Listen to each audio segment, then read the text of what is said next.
afternoon, dudes. This is Roscoe from Roscoe's Modern Flies, tying with Moonlit Fly Fishing today, hanging out with Dave Allison up at his Casa of Grandeur.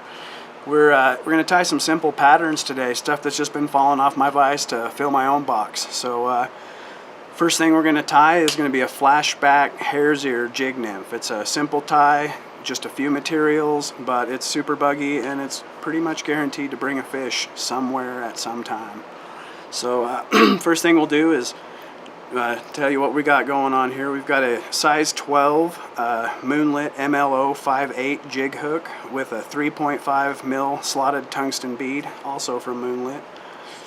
We'll just dress the hook with an 18/0 Nano Silk and bring that back about halfway down the hook shank and trim off that tag end. I usually just continue to take this part back to the bend of the hook and tie in my tail first. Tail on this fly will be a Coq de Leon in medium Pardo.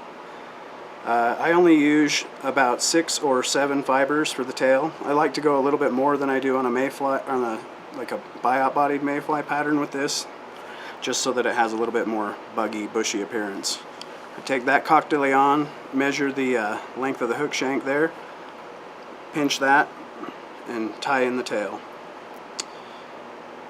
Give it a couple of wraps to seat that in there and just let it dangle for a minute. The next thing I'm going to tie in is my ribbing wire. That is a small ultra wire in golden olive. Let that extend out towards the jig or the bead there. And then I will take that and wind everything back up to the bead.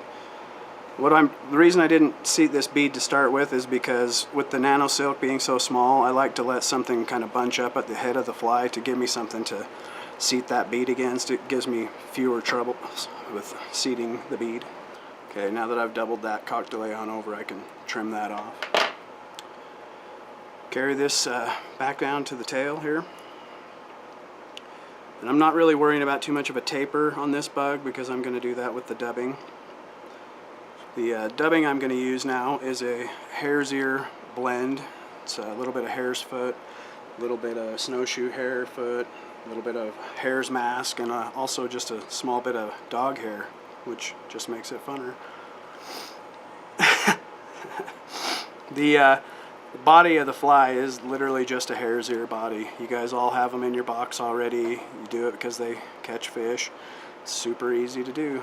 So just go ahead and dub that body, and it can be a little messy, it can be a little bit buggy, that's the term for it, and take that up to where I've got about a thorax section here.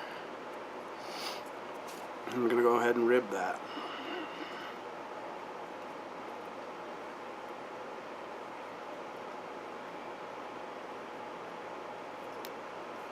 Tie off that wire. Couple of wraps in front, a couple of wraps behind. Come down in here, take that wire out. Okay, so now we're going to put our flashback in, and we're going to tie in some rubber legs too. So take that piece of Opal Mirage tinsel. We're just going to tie it in as a wing case on this bug, and you don't need much. You just need a tiny little piece of that shine so that the fish can see it when it comes running through the water. Looks like I got that wire sticking out right there. Okay. Double the back that mylar and trim off the waist. Okay, now I switched dubbings at the thorax now. The dubbing I'm going to use is the golden olive from Remix Dubbing. Tiny little bit of wax to get that to stick to the thread. And a very small amount of this dubbing just to give me something to seat the rubber legs against so that I can give them a cool profile. You got that little bit of dubbing on your thread. Come in here, and you can even overlap that tinsel a little bit. Come back that thorax up.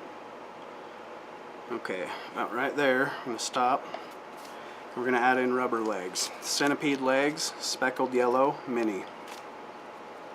You just need one. take this tiny little leg, just drape it over and pin it to the side of the hook.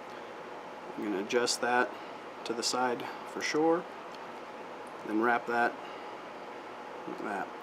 Now take that longer section, loop it over in front of your bead and just leave it a little bit long, and pin the other side. Once you've got some tension on your thread, you can seat that where you want it. Now that that's tied in on front or each side of the hook, I like to spend a little bit of time with some dubbing to keep those separated from each other. Use that same remix dubbing for this too.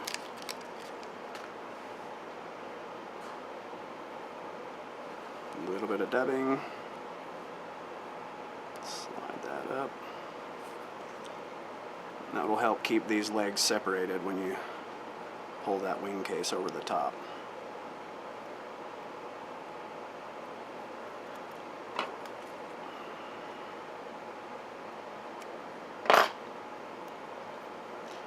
So now you've got just 4 legs, and it doesn't matter because the fish can't count. Now that I've got a little bit between each of the legs, I'm going to come and bring the rest of this up in front. And now I'll bring that tiny little bit of wing case over for the flashback. Tie it down. And you can kind of give it a couple of tugs and that'll pull it down into where the bead sits. In the slot in the bead. Trim that guy off.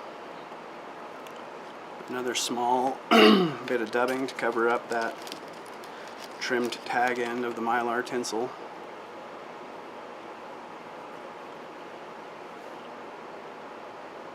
And a whip finish.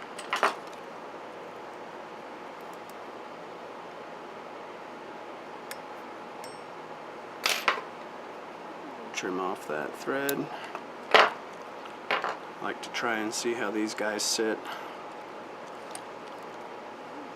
And trim all the legs to the same length.